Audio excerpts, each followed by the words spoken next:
ইহসান মানে কারো প্রতি সফট হার্টেড হওয়া, মহানুভব হওয়া, অনুগ্রহ পরায়ণ হওয়া, অনুগ্রহশীল হওয়া, একে অপরের প্রতি দয়াদ্র হওয়া।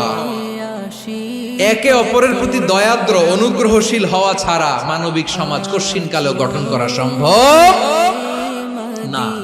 প্রিয় ভাইরা, সুন্দর আচরণ দিয়ে, ইহসান দিয়ে যা জয় করা যায়, নরম আচরণ দিয়ে যেটা অর্জন করা যায়, কঠোরতা দিয়ে সেটা পারা যায় না।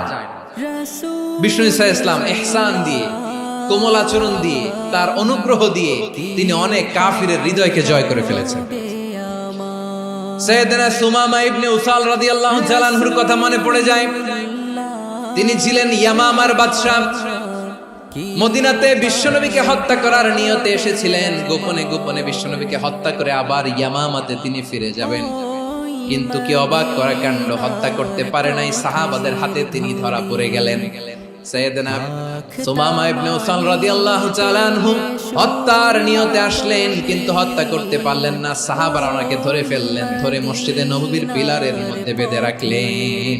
সুমামা ইবনে উসাল সিরাত থেকে সিরাত থেকে শোনাচ্ছি রাদিয়াল্লাহু তাআলা আনহু।